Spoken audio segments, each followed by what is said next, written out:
গ্রাম বাংলার অনেক সংস্কৃতি আজকে হারিয়ে যেতে বসেছে। আমরাই হয়তো শেষ প্রজন্ম যারা এই ধরনের কিছু সংস্কৃতির সৌভাগ্যবশত সাক্ষী হতে পেরেছি। তেমনই একটা হারিয়ে যাওয়া রীতি বা সংস্কৃতি বা ঐতিহ্য যাই বলি না কেন, পটচিত্র বা পট খেলা, যে খেলা কিন্তু এখন সচরাচর দেখা যায় না বললেই চলে।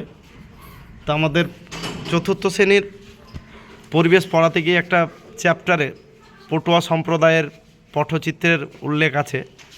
সেটা বোঝাতে গিয়ে ছাত্ররা সেটা বুঝতে পারছিল না, কারণ তাদের সেই রকম তারা প্রত্যক্ষ কখনো করেনি পট খেলা। তো আমি তাদেরকে ইউটিউব থেকে একটা ভিডিও দেখিয়েছিলাম।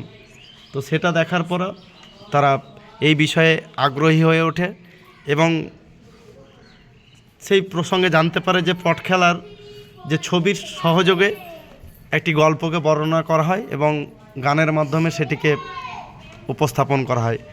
তো আমাদের যে সিলেবাসের বিভিন্ন বইগুলো আছে, উইংস বা ইংরেজি বাটারফ্লাই বা আমাদের যে পাতাবাহার, বইতে অসংখ্য সেই ছবি সংবলিত গল্প রয়েছে।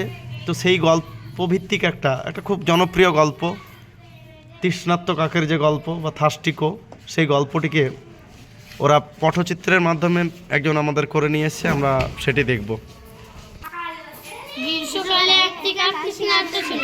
গ্রীষ্মকালে একটি কাক তৃষ্ণার্ত ছিল, এদিকে ওদিকে ঘুরছিল।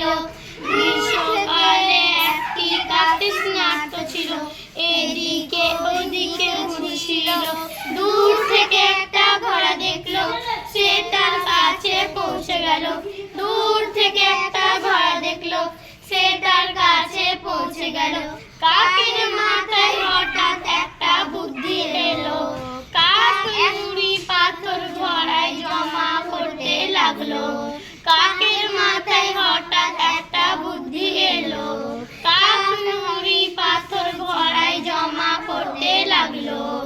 আস্তে আস্তে জল উপরে এলো। কাক জল খেলো আর উড়ে চলে গেল। আস্তে আস্তে জল উড়ে এলো। কাক জল খেলো আর উড়ে চলে গেল। আর গল্প শেষ হলো, আর গল্প শেষ হলো। তো এভাবেই তারা আমাদের অত্যন্ত জনপ্রিয় যে গল্প, সেই গল্পটি পটচিত্রের মধ্য দিয়ে তুলে ধরার চেষ্টা করেছে।